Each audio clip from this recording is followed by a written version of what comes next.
नमस्कार दोस्तों, बहुत बहुत स्वागत है हमारे यूट्यूब चैनल पे। आशा करता हूँ सब अच्छे होंगे। और निफ्टी बैंक की बात करोगे तो निफ्टी बैंक आज आपको गैप अप खुलते हुए दिख रहा है, लेकिन मार्केट के अगर जो इवेंट चल रहे हैं, जो मार्केट डाउनफॉल हो रहा है, अभी भी उसका कोई इतना भी बेस मजबूत नहीं हुआ है कि मार्केट बहुत अच्छा बुलिश फेस में जा सकता है। तो ये चीजें हमें ध्यान रखना चाहिए कि मार्केट अभी इवेंट जोन पे चल रहा है और उतना अच्छा चल नहीं रहा है।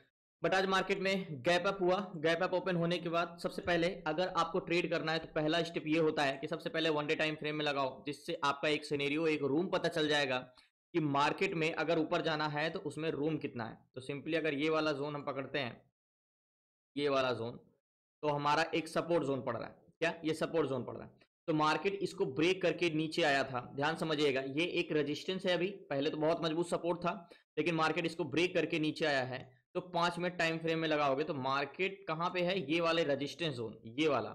ये बहुत ही इंपॉर्टेंट रेजिस्टेंस है। यानी मार्केट इसको ब्रेक किया तो एक अच्छा मूवमेंट आ सकता है, और इसको नहीं ब्रेक कर पाया तो फिर यहां से मार्केट फिर से गिर जाएगा। तो दो पॉइंट है। अगर बायर में देखो, आप कोई भी रेजिस्टेंस या सपोर्ट ड्रॉ करते हो, अगर मार्केट यहाँ पे रेजिस्टेंस पे है तो आपको दो माइंड होता है, क्या ये ब्रेक कर पाएगा, यहां से फॉल हो जाएगा। तो यही चीज हमें पता करना है, क्या बायर इतने स्ट्रांग है मार्केट में आज कि रेजिस्टेंस को तोड़ दे, या बायर स्ट्रांग नहीं है और मार्केट फॉल कर जाए। दो ही चीज हो सकता है। अब जैसे मैंने बोला कि रेजिस्टेंस जोन है, ठीक है। अब यहाँ पे मार्केट ट्रेड करना बहुत डिफिकल्ट है। मार्केट कहाँ पे 400 होता है, और वैसे भी ये 500 का जोन है। तो हमने बात किया था कि जैसे क्लासेस में हमने समझा है कि मार्केट में जब 500 के जोन में या 1000 के जोन में मार्केट होता है तो ट्रेड करना थोड़ा सा डिफरेंस टाइप में हो जाता है। मार्केट वहां पे ट्रेड करने का रूल्स चेंज हो जाते हैं। तो सबसे पहले मार्केट में कहां तक रूम है? यहां तक रूम है। किस जोन तक, किस प्राइस तक? मार्केट में 50,600 तक, 51,600 तक। ओके, अब ये हम साइड करते हैं। सिंपली देखो, मार्केट एक बार ऐसे ड्रॉ करो, लो कहां खुला, कहां पे मार्केट यहाँ पे लो लगाया, ये हाई लगाया, ये ठीक है। पहला पॉइंट हाई ये, फिर लो लगाया, फिर नेक्स्ट हाई कहां पे लगाया? हाँ, मार्केट इसको ब्रेक किया कहां पे? ये यहाँ पे। तो नेक्स्ट हाई हमारा ये लगाया। क्योंकि आपको आप पूछोगे कि तो हाई तो ये भी था, ये हाई मार्क नहीं करेंगे क्योंकि ये मार्केट ब्रेक कहां पे किया है? वहां पे किया है। तो नया जो हाई लगा है हमारा, ये 563 का, ये हमारा हाई है। और लो कहां पे लगा है? ये लगा। तो सिंपली एक हम मार्क कर सकते हो, ये हमारा एक हाई है और ये हमारा एक लो है। ये अब मार्केट यही दो जोन में है कि मार्केट क्या आपको बुलिश दिखाई दे रहा है, बट क्या मार्केट ऊपर जाएगा? क्या इसको क्लोजिंग देगा? क्या मार्केट कंटिन्यू ऊपर जाएगा या ब्रेक करके नीचे आ जाएगी? ये दो इंपॉर्टेंट बहुत चीजें बहुत इंपॉर्टेंट करती है। तो अभी आप चार्ट देख रहे हो, चार्ट से आप अनुमान लगा सकते हो, लेकिन कंटिन्यू डिसाइड नहीं कर सकते हो कि मार्केट किधर जाएगा। ओके, तो लास्ट तक बने रहिए, मैं बताता हूं आपको। तो मार्केट में सबसे पहले जब हम बात करते हैं मार्केट के डायरेक्शन, यानी निफ्टी बैंक अभी बुल टू बुलिश तो नहीं दिख रहा है मुझे, बट हमें डायरेक्शन पता करेंगे कि क्या मार्केट में स्ट्रांग है बायर, क्या मार्केट ऊपर जाना चाह रहा है। सबसे पहले ये समझने के लिए डाटा, हमें दिन कौन सा है ये समझना बहुत जरूरी होता है। उसी हिसाब से डाटा इंपॉर्टेंट करता है कि एट द मनी में डाटा देखना है या ओवरऑल डाटा देखना है। तो मार्केट में आज मंडे है, यानी 31 को एक्सपायरी है, आज 28 है। ओके, 31 की एक्सपायरी है, तो बैंक निफ्टी को लगाते हैं यहाँ पे। तो बैंक निफ्टी तो 30 की एक्सपायरी है। अब बात करते हैं निफ्टी बैंक। निफ्टी बैंक में कॉन्ट्रैक्ट किस साइड ग्रीन है? कॉल साइड का। ओके, अब मार्केट में ये पुट साइड का ग्रीन नहीं, तो मार्केट को समझने के लिए हमें, देखो मार्केट गिर रहा है ना, उतना strong seller zone by zone नहीं है, तो वो दिखने में लग रहा है। तो सबसे पहले हमें सेलर और बायर, ये दो लोग ही मार्केट को चलाते हैं, जो पूरा मार्केट को इंटेंशन रखते हैं, बायर और सेलर। ओके, पहले हमारे कौन है? बायर, सेलर, और दूसरे हमारे हैं बायर। हमें इन दोनों लोगों को ही समझना होगा कि ये मार्केट में क्या चाहते हैं, उसी से हम मार्केट में अनुमान लगा सकते हैं कि मार्केट क्या करना चाहता है। ठीक है, गिर रहा है, गिरने दो, 324 चला है। तो सेलर और बायर। ओके, तो सेलर दो टाइप के होते हैं, कौन कौन से? हमारे पहले हमारे होते हैं कॉल सेलर, एंड दूसरे हमारे होते हैं put seller. Okay, call seller and put seller. तो कॉल सेलर मार्केट में क्या क्रिएट करते हैं? रेजिस्टेंस क्रिएट करते हैं। पुट सेलर मार्केट में सपोर्ट क्रिएट करते हैं। ओके, तो P divide by C equal to R। तो पीसीआर का मतलब हमारा होता है कि मार्केट में पुट सेलर ज्यादा है या कॉल सेलर ज्यादा, सिर्फ ये अनुमान लगाना। अब आपको लोग बताते हैं कि पीसीआर नेगेटिव होता है तो नेगेटिव ट्रेड लेना चाहिए, पॉजिटिव होता है तो पॉजिटिव ट्रेड लेना चाहिए, बट ऐसा है नहीं। आपका क्या डाटा चेंजेस हुए ये इंपॉर्टेंट करता है, हमें चेंजेस पकड़ने हैं। बट एक बार रिफ्रेश करते हैं निफ्टी बैंक को, हमारा मार्केट में क्या डाटा, यानी अगर क्या पता मार्केट में आपको डाटा 0.60 का पीसीआर दिख रहा हो, बट वो सुबह खुला ही 0.50 पे हो और 0.10 का चेंजेस बढ़ा हो, तो क्या हमें नेगेटिव ट्रेड लेना चाहिए? नहीं, वो पॉजिटिव है। तो यहाँ पे पुट सेलर संख्या 28 लाख है एंड कॉल सेलर 38,400 है। ओके, तो पुट सेलर आपको देखने में क्या लग रहा है? कॉल सेलर की संख्या ज्यादा लग रही है। तो पुट सेलर कितने? 28,72,897। कितने 28,72,897 हमारे पुट सेलर हैं। इसको डिवाइड करेंगे कॉल सेलर कितने 34,40,949, 34,40,949। ओके 34,40,949। तो आपको यहाँ पे कॉल सेलर की संख्या ज्यादा लग रही है। कॉल सेलर का काम क्या होता है, मार्केट में रेजिस्टेंस क्रिएट करना, मार्केट को ऊपर जाने से रोकना। तो मार्केट को ऊपर जाने से रोकने वाली संख्या ज्यादा लग रही है, तो पीसीआर नेगेटिव आएगा। तो पीसीआर आया 0.83 का। ओके सारी चीजें इरेज कर दो। अब पहला पॉइंट हमने नोट डाउन किया पीसीआर, या पीसीआर हमारा 0.83 का है यानी नेगेटिव। अब ये नेगेटिव है कि नहीं, ये नेगेटिव मैं यहां पे लिख दे रहा हूं नेगेटिव। अब क्या ये नेगेटिव टू पॉजिटिव तो नहीं हुआ है, ये समझते हैं, यानी चेंज इन का डाटा का। तो सबसे पहले हमें ऑप्शन में चलना होगा, चेंज इन पीसीआर देखना होगा, यानी चेंज इन ओआई के बारे में समझना होगा कि मार्केट में जब पीसीआर ओपन हुआ तो 0.63 का था। मार्केट जब ओपन हुआ तो पीसीआर था हमारा 0.63 का। अभी क्या चल रहा है 0.83, मतलब पीसीआर हमारा नेगेटिव टू क्या हुआ है, नेगेटिव टू पॉजिटिव हुआ है, पॉजिटिव हुआ है। ओके पॉजिटिव हुआ है, मतलब नेगेटिव टू पॉजिटिव हुआ है, नेगेटिव पीसीआर नहीं है, पॉजिटिव हुआ है यहाँ पे। ठीक है, तो हमें ये ध्यान में रखना चाहिए कि भले पीसीआर हमें नेगेटिव दिख रहा है बट उसका उतना महत्व तो नहीं है। और मार्केट में अभी मार्केट गिरा है तो पीसीआर भी गिरा है, नहीं लास्ट हाई पीसीआर का था हमारा 0.83, अभी 81 चल रहा है। ठीक है, ये चीजें हम बाद में समझते हैं, पहले हमें ये समझना होगा मार्केट है कहां पे। तो मार्केट है 310 पे, तो हम एक 300 की लाइन ड्रॉ करते हैं, जैसे कि ये हमने लाइन ड्रॉ किया। वैसे भी हमारा लो भी है तो 300 का हमने लाइन ड्रॉ करी। प्रीवियस लो तो हमारा ये था, प्रीवियस लो के नीचे आ गया, हमारी 300 का जोन है। अब मार्केट यहां से क्या रिएक्ट करेगा, एट द मनी में सेलर का क्या इंटेंशन है वो समझते हैं। ओके तो ऑप्शन चैन में मान के चलो ये आपका एक बस स्टॉप है और बस स्टॉप से हमें बस पकड़नी, बट हमें ये पता करना है कि बस किस ओर जाएगी, यानी किस डायरेक्शन में जाएगी। तो एट द मनी में बस को रोकने वाले की संख्या क्या है, ये यानी एट द मनी का पीसीआर। तो 51,300 पे कॉल सेलर जो है 62,000 है, यानी 62,000 है। और कॉल सेलर का काम क्या है, मार्केट को ऊपर जाने से रोकना। तो ये हमारे 62,000 कॉल सेलर हैं। और पुट सेलर कितने हैं यहाँ पे 62,300 पे 79,000। तो पुट सेलर की संख्या थोड़ी बहुत हमें ज्यादा लग रही है, यहाँ पे 79,000 यहाँ पे हमारे पुट सेलर हैं। ठीक है, तो मतलब मार्केट में क्या मजबूत है, सपोर्ट। लेकिन क्या है, मार्केट को वैसे भी सेलर से है, चलाते ट्रेवल कराते बायर को है, बट अगर बायर की संख्या ज्यादा हो गई तो मार्केट को तो सपोर्ट तोड़ देंगे। तो मेन तो डाटा चेंजेस का ही है, ये इंपॉर्टेंट ही नहीं करता कि 79,000 या 62,000 है। तो यहाँ पे चेंजेस। अब बात कर लिया हमने वॉल्यूम, अब हमने सेलर का बात कर लिया, अब हम बात करते हैं बायर का। सेलर का निर्णय क्या निकला पूरा देखने के बाद कि सेलर पॉजिटिव है, यानी नेगेटिव टू पॉजिटिव गए हैं। अब चेंजेस क्या हो रहे हैं, बाद में क्या चेंज हो जाए, ये कोई इंपॉर्टेंट है कि बाद में हम देखेंगे इस चीज को। अब एट द मनी में वॉल्यूम, तो 51,300 पे वॉल्यूम जो है 16,75,186, ये कौन है, ये हमारे कॉल बायर है। ओके और ये क्या करते हैं, रेजिस्टेंस क्रिएट करते हैं, oh sorry buyer call bullish intention बनाते हैं। और ये ऐसा पैसेंजर है जो मार्केट में ऊपर जाने के लिए बैठे हैं। ठीक है, अब यही के इसके कंपेरिजन पुट बायर जो कि 12,93,076 है, क्या है 12,93,876 है, ये पुट बायर है।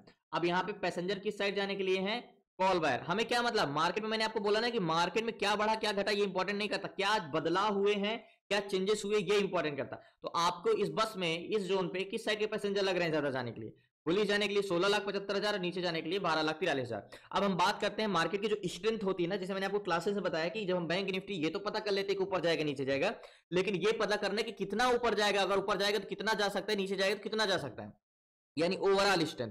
तो यहाँ पे कॉल बायर 2,23,00,000 है, अब पुट बायर 1,90,00,000 है। तो सीपीआर हमारा, तो कॉल बायर हमारा 223 है, 2,23,00,000, तो 223 माइनस करेंगे, पुट बायर कितने हैं 190, 1,90,00,000 तो 190। अब इसको इक्वल करेंगे तो सीपीआर हमारा आया है 33,00,000। ओके जैसे सी बात है 33,00,000, तो सीपीआर हमारा है 33,00,000, यानी ओवरऑल वॉल्यूम भी कॉल साइड के जाते हैं, यानी पीसीआर भी है सीपीआर भी है। अब मेन चीज हमें है कि बदलाव क्या हुए हैं, यानी चेंजेस क्या हुए, ये चीज समझना है। ओके बाकी मेन तो बदलाव है। अभी एक बार रिफ्रेश करते हैं तो क्या है 1,27 है और 1,96, यानी 27,431। ओके तो वेट करते हैं। तो यहाँ पे देखो अगर हम पुट बायर 2,27,00,000 से 1,96,00,000 माइनस करेंगे तो कितना है 27,431, यानी सीपीआर हमारा 1,00,000 और बढ़े। तो यहाँ पे मार्केट तो बुलिश जाएगा, तो हम यहाँ पे बहुत अच्छा मौका है कॉल साइड का ट्रेड लेने के लिए। मैं यहाँ पे कॉल साइड का ट्रेड लेता हूँ। अभी और भी चीजें मैं आपको बताता हूँ मैंने ट्रेड क्यों लिया, इसके पीछे का रीजन भी है और भी है, मैं बताता हूँ। तो फाइनली मार्केट में मैंने ट्रेड ले लिया है, बहुत बड़ी क्वांटिटी, मात्र 3 लॉट लिया है। इसके पीछे का रीजन कि उतना ज्यादा श्योरिटी तो नहीं है, 525 चल रहा है, 500 यहाँ की 24 की पाएंगे एग्जैक्टली। और मैंने डीप इन द मनी लिया है कि मार्केट अगर थोड़ा बहुत कंसल्टेशन भी करे तो हम रुके रह सकें। 519 चल रहा है, 4 पॉइंट माइनस में चल रहे हैं, 50,900 का सी। ये मार्केट भले नीचे आए बट यहाँ से नीचे नहीं जाएगा, मार्केट लो कहाँ तक आ सकता है, यहाँ तक लो आ सकता है 216 तक। तो थोड़ा सा हमें रिस्क है बड़ा, रुकना पड़ेगा क्योंकि हमने कोई भी कंफर्मेशन नहीं लिया। अब बात करते हैं मार्केट में। देखो यहाँ पे पहली बात तो मार्केट में मैंने ट्रेड लेने के पीछे का रीजन है कि पुट बायर कॉल बायर। एक बार फिर से रिफ्रेश करते हैं कि मार्केट में चेंजेस क्या हुए। देखो अगर मार्केट को नीचे जाना होता तो अब तो लोग कुछ तो कॉन्ट्रैक्ट क्लोज हो गए होते। पहली बात तो पहला पॉइंट ये नोट डाउन करने वाली चीज है। दूसरी चीज 231 है एंड 2 है। तो आपको अभी हमने सीपीआर जब मैंने निकाला था तो कितना था? सीपीआर था हमारा सीपीआर हमारा 33 था, अभी कितना है? 31 है। ओके, तो ये चीजें थोड़ा सा वॉल्यूम जरूर घटा लेकिन अभी भी वॉल्यूम, मतलब अगर मैं आपको बताऊं मार्केट नीचे जरूर जा रहा है लेकिन इसकी उतनी स्ट्रेंथ नहीं है नीचे जाने के लिए। मार्केट एक बार रिवर्स करेगा ही करेगा। थोड़ा बहुत अभी मार्केट इवेंट चल रहा है। बाकी ग्लोबल इंडेक्स की बात करें तो इंडिया विक्स में तो सारे स्टॉक इंडेक्स पॉजिटिव नेगेटिव है, बट देखते हैं लास्ट तक बने रहिए और थोड़ा देर इंतजार। तो फाइनली जो मैंने ट्रेड लिया है उसका टारगेट पॉइंट बहुत बड़ा नहीं रखूंगा क्योंकि मार्केट का उतना सेंटीमेंट सही नहीं है। 277 276 चल रहा है यहाँ पे। तो टारगेट पॉइंट हमारा मात्र ये होगा। अभी मार्केट यहाँ पे नीचे आ गया है एग्जैक्टली इस जोन पे। तो टारगेट पॉइंट ज़्यादा से ज़्यादा 354 290 चल रहा है। अगर हम इसकी भी बात करते हैं तो 371 की, ये वाला टारगेट पॉइंट, इससे बड़ा टारगेट नहीं होगा। ये मेरा टारगेट पॉइंट है। मार्केट इसको दे के भले बाद में गिर जाए लेकिन मार्केट इतना बड़ा छोटा टारगेट तो दे देगा। 302 चल रहा है, अच्छा बड़ा टारगेट ये भी है, ऐसा नहीं है। 70 पॉइंट का टारगेट है ये। अब मार्केट जितना लो जाना था जा चुका है मार्केट में। टारगेट पॉइंट मेरा ये है एग्जैक्टली ये लास्ट। तो फाइनली मार्केट में छोटा सा टारगेट बचा है थोड़ा सा। मार्केट ऊपर जाता है तो मैं पोजीशन स्क्वायर ऑफ कर दूंगा। जो मैंने ट्रेड लिया है अभी, जो हमने ट्रेड लिया है एग्जैक्टली ये जो बाइंग प्राइस है 324 की भी 524 की 573 चल रहा है। और लास्ट तक मैंने पोजीशन स्क्वायर ऑफ करता हूँ यहाँ से। और जो मैंने कॉल साइड का ट्रेड लिया तो फाइनली पोजीशन मैंने स्क्वायर ऑफ कर दिया। जो कॉल साइड का ट्रेड लिया था अभी तो 599 चल रहा है। यहाँ पे हमारी 524 की बाइंग थी और मैंने एग्जिट कर पाया यहाँ पे 583 पे। तो कह सकते हो 60 पॉइंट का प्रॉफिट मिला। अब मैं पोजीशन स्क्वायर ऑफ कर दिया। अब ये चीज मैं आपको ये भी बता दूं कि यहाँ पे मार्केट को जो मैं एक डायरेक्शन देख के ट्रेड नहीं लिया कि सही डायरेक्शन इसका बुल टू बुलिश है। इस पे मैंने इस रीजन से सिर्फ ट्रेड लिया क्योंकि मार्केट में यहाँ पे एज अ सपोर्ट ज्यादा है। मतलब क्या कह रहे हो, अगर मार्केट ऊपर से अगर बाउंस करके नीचे आएगा तो अगर मार्केट में सपोर्ट मजबूत है तो एक बार यहाँ से ऊपर तो जाएगा ही जाएगा। तो सिर्फ इसी बेस पे मैंने यहाँ पे कॉल साइड का ट्रेड लिया। मैंने बोला थोड़ा बहुत मार्केट नीचे आएगा। वैसे आपको ये छोटा दिख रहा है, वोलेटाइल मार्केट बड़ी बड़ी कैंडल्स बना रहा है, लेकिन हमने पिक पॉइंट पे ट्रेड कहां पे लिया था? यहाँ के आसपास 270 के आसपास। और यहाँ पे हमने एग्जिट किया 374 के आसपास, मतलब 100 पॉइंट का। और ये मार्केट बहुत ऊपर जाएगा नहीं, इसकी स्ट्रेंथ नहीं, इसकी स्ट्रेंथ पुट साइड की बन रही है। लेकिन मैंने कॉल साइड का ट्रेड लिया क्योंकि गिरते हुए मार्केट में अगर एक मजबूत पुट सेलर जहां पे बैठे होते हैं, मैंने आपको क्लासेस में एक चीज बताया है अगर आपको याद हो कि मान के चलो कोई भी सपोर्ट जोन है और वहां पे पुट सेलर की संख्या मान के चलो 50 है, ओके, और कॉल सेलर की संख्या मान के चलो 30 है, ओके, लेकिन पुट बायर भी ज्यादा है, ठीक है। तो पुट मतलब मार्केट नीचे जाने के लिए जा रहा है, मतलब वैल्यूम नीचे जाने के लिए मार्केट में, लेकिन पुट सेलर की संख्या 50,000 है और मार्केट ऊपर से गिर रहा है। तो अगर आपको नहीं समझ में आ रहा है तो आप स्कैल्पिंग कर सकते हो। यहाँ पे पुट सेलर जब भी सपोर्ट पे आएगा मार्केट तो यहाँ से 50 पॉइंट तो मूवमेंट देगा ही देगा, 40-50 पॉइंट ऊपर जाएगा, बाउंस बैक करेगा, फिर उसके बाद नीचे आएगा। तो मैं जो मार्केट का इंटेंशन रखा है कि मार्केट देखो मुझे बहुत बुलिश नहीं लग रहा है यहाँ पे मार्केट। मैंने सिर्फ जब मार्केट गिरा तो यहां से एक बार बाउंस बैक करना था, ये तय था। इस रीजन से मैंने यहाँ पे कॉल साइड का ट्रेड लिया जो कि एक बड़ी कैंडल्स बना के एक अच्छा प्रॉफिट दे दिया। यहाँ पे यहाँ की बाइंग थी हमारी 524 की और 500-600 तक गया, लेकिन हमने 588 पे एग्जिट किया। और ऐसे इसको स्कैल्पिंग टाइप पे कह सकते हो, पोजीशन जल्दी टारगेट मिल गया। बाकी धन्यवाद आपका, शुक्रिया लास्ट तक बने रहने के लिए। प्लीज आपसे नए हैं चैनल को सब्सक्राइब कर लीजिएगा। और भी चीजें देखनी होती हैं, जैसे मैंने आपको यहाँ पे तो एक्सप्लेन नहीं किया, पर मैंने बैंकिंग सेक्टर भी देखा है कि बैंकिंग में स्टॉक का ऑप्शन चाहिए, यानी HDFC बैंक और ICICI बैंक का क्या इंटेंशन है। मेरा इंटेंशन बड़ा देर तक रुकने का नहीं था, बस इतना रुकने का इंटेंशन था कि अगर मार्केट यहाँ से आएगा तो एक बाउंस बैक करेगा। याद होगा मार्केट नीचे गिर रहा था, यहाँ पे मैंने कॉल साइड का ट्रेड बनाया था। जब ये नीचे गिरेगा तो हम एक यहाँ पे पोजीशन बनाएंगे, तो ऊपर जाएगा तो स्क्वायर ऑफ कर देंगे। बाकी मैंने तो पोजीशन स्क्वायर ऑफ कर दिया बहुत जल्दी। बाकी अभी तो मार्केट 376 यानी ऊपर जा रहा है। बाकी धन्यवाद आपका, शुक्रिया लास्ट तक बने रहने के लिए। प्लीज आपसे एक्चुअली में मार्केट यहाँ पे एक चीज और भी रीजन था, मार्केट जब ये लो भी था तो मार्केट एक बार जब दोबारा लो को टेस्ट करने आता तो यहाँ से थोड़ा बहुत ऊपर जाता ही जाता। तो यहाँ पे 2-2-3-3 पॉइंट कंफर्मेशन था, यहाँ से मार्केट थोड़ा पॉइंट तो रिवर्स करेगा ही करेगा जिस हिसाब से वॉलिडिटी है। तो धन्यवाद आपका, शुक्रिया लास्ट तक बने रहने के लिए। प्लीज आपसे रिक्वेस्ट है चैनल को सब्सक्राइब कर लीजिएगा। आपको सीखना है और आपको जुड़ना है क्लासेस में, तो डिस्क्रिप्शन में नंबर है, आप उसे व्हाट्सएप करके जुड़ सकते हैं। 6 मंथ की क्लासेस में A to Z सारी चीजें, stock intraday, stock SIP, ETF SIP, option selling, option buying, A to Z सारी चीजें। अब आपको एक चीज मैं ये भी बता दूं कि जिस हिसाब से कॉन्ट्रैक्ट कॉल साइड का ग्रीन है, ओके, दूसरी चीज ओवरऑल वॉल्यूम कॉल साइड का है, एट द मनी में कॉल साइड का, ठीक है, लेकिन मार्केट में उतना तेजी से कॉल बायर नहीं बढ़ रहे हैं, पुट बायर थोड़े थोड़े ऐड हो रहे हैं। तो मार्केट में जो पैसेंजर बस में अभी चढ़े हैं वो आगे जाने के लिए बैठे हैं। तो अगर मार्केट को रिवर्स करके यानी बस को यूटर्न लेके नीचे आना भी होगा तो उसको समय लगेगा। मतलब अगर मार्केट को नीचे गिरना होगा तो धीरे धीरे कंसोलिडेशन होगा, जब वॉल्यूम ऐड हो जाएंगे मतलब तब वो मार्केट फास्टली तेजी से गिरेगा। इस तरीके से होता है। जैसे मान के चलो मार्केट यहाँ पे आया, अब मार्केट यहाँ पे आके धीरे धीरे ऐसे कुछ ऐसे ऐसे रिएक्शन कर रहा है, ऐसे ऐसे, तो उसमें जब तक वो कंसोलिडेशन करता रहेगा तब तक मार्केट में क्या होंगे, पुट बायर भरते जाएंगे, यानी बस में पैसेंजर चढ़ते जाएंगे नीचे जाने के लिए। फिर अचानक से बड़ी कैंडल्स बना के मार्केट नीचे गिर जाएगा ऐसे। तो ये चीजें होता है। तो मार्केट इतना फास्टली अगर कॉल बायर मार्केट में भरे पड़े हैं और उसको रिवर्सल करना है, यूटर्न लेना है, तो थोड़ा सा उसको कह सकते हो घुमाना पड़ेगा मार्केट को, क्योंकि समय देना पड़ेगा, पुट बायर ऐड हो सके, यानी नीचे जाने के लिए पैसेंजर चल सके। बस तो तभी ट्रेवल करेगा जब उसमें पैसेंजर होंगे, यानी मार्केट तभी मूवमेंट करेगा जब उसमें वॉल्यूम होगा। तो वेट करते हैं, लास्ट तक बने रहिए प्लीज। नए हैं चैनल को सब्सक्राइब कर लीजिएगा, देखते हैं।